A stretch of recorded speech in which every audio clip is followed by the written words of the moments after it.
Sitting here and filming this is giving me crazy amounts of anxiety. It's really hard to talk about anxiety, apparently.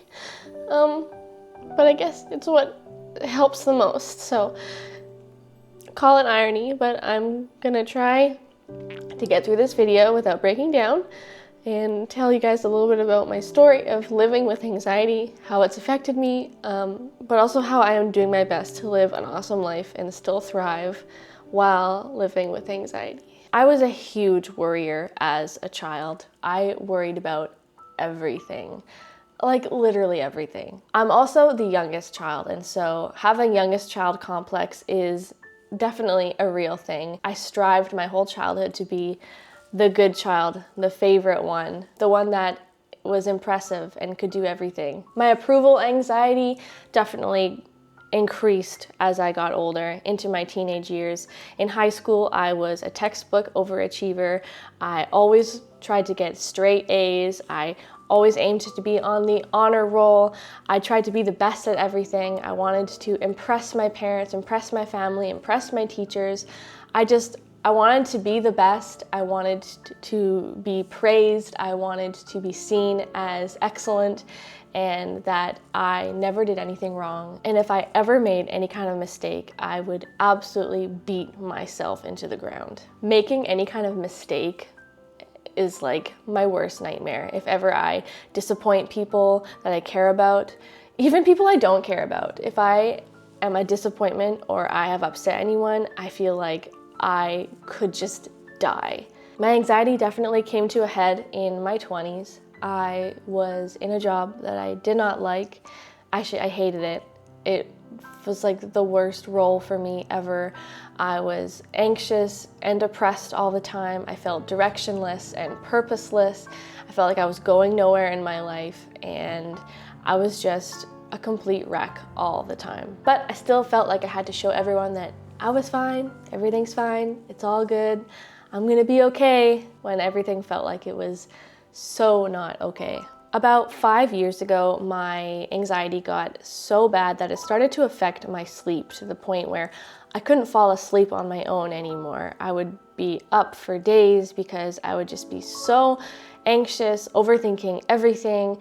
I was just worried about every aspect of my life, and it got so bad that I had to use sleeping pills to fall asleep. And while that helped me for a while, it only helped me for a couple months, and then my insomnia started up again, and it was just awful. My insomnia got to a point where it was so bad that I did not sleep a wink for 2 whole weeks. I was constantly shaking. I could barely eat. I could not think.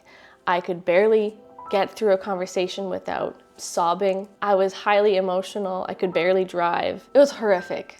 It's something I would never wish upon anybody. And that actually leads me into a quote that I heard of when I was going through this time. And the quote goes, "The bad news is nothing lasts forever.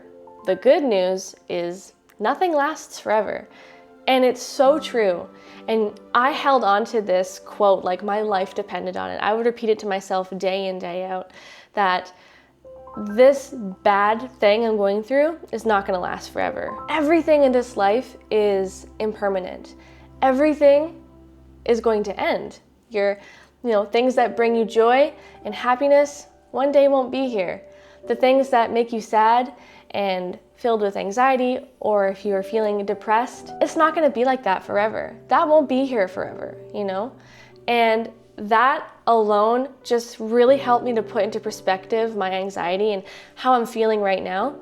It just reminded me that I'm going to be okay. I know there's a light at the end of the tunnel, and I might not be able to see it right now, but I know it's there. Everything has an expiration date, the good and the bad. And if you are feeling overwhelmed with life right now, I just want to encourage you to remind yourself that it's gonna come to an end. I promise you, okay? Whatever you're going through right now, it's not gonna be like this forever. And I am living proof of that. Take it from someone who has literally gone through hell and back. I dove deep into counseling and I learned how to meditate. I started journaling and I really started to focus on my daily habits and routines and also dialing in my habits when it came to food. Number one, I stay hydrated. And I know that might sound so simple, but I start my day every day with at least 1 to 2 glasses of water.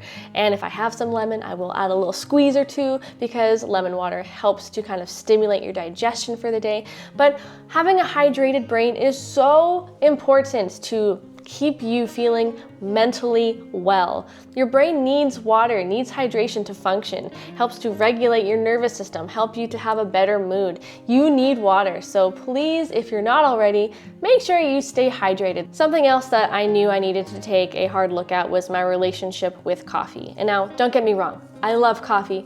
I have always loved coffee. It's one of my favorite things in this world. But when I was going through my bout of extreme insomnia and anxiety, I knew after a pretty short time that caffeine was something I needed to eliminate from my diet. Caffeine made me feel so much worse, and it took me a long time to realize that, but once I did, I knew I had to quit it. It would make my anxiety feel 10 times worse. I'd be shaky, my heart would race, I would sweat a ton, I would just feel so on edge. And when I didn't drink coffee, I felt a little bit better.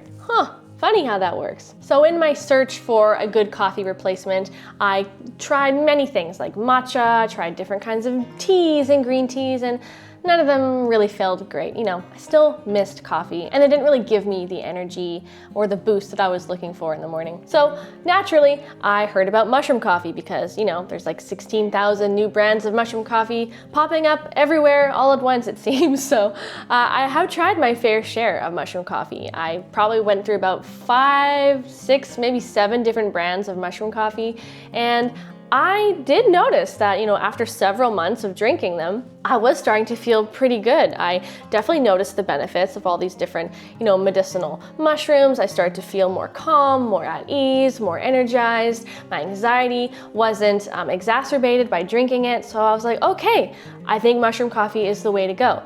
But I just never really found one that I love the taste of, because if you've ever tried mushroom coffee, there's a lot of brands out there that don't really taste like coffee at all. Some of them taste actually pretty gross. But I luckily did find a brand that I absolutely love, and if you've been watching my channel for any length of time, you'll have probably seen me talk about Josta from 8 Billion, and it is honestly so freaking good, and I don't know how I could possibly live my life without Josta. And that is not an exaggeration. Literally all that in a bag of chips. I don't get any of those negative side effects that I mentioned a few minutes ago when it comes to drinking coffee. Yes, while there is caffeine in Josta, there's so many other amazing botanical extracts that have been clinically tested, trialed, they're all standardized, they're of the highest quality, and they really help to kind of counteract any negative side effects of caffeine. Things like L-theanine and ashwagandha and reishi mushrooms and lion's mane and more. Honestly, it's just like literally the perfect cup of coffee for me. And it truly is changing my life because I feel so good after drinking it every morning, and I don't feel like crap after, which is a win, such a win. So I take wins wherever I can get them. So cheers to Josta. The next thing that I started to work on improving in my daily habits was ensuring that I ate good in the mornings. Breakfast is so important. And for me, eating a balanced breakfast with carbs, healthy fats, protein, fiber, all things that give you energy and nourish you, that's the kind of breakfast that really helped me to feel good. Something else that I have found to be really healing for me in my battle against anxiety is daily movement. I have found daily movement to be so good for my mental health. It helps me sleep better at night.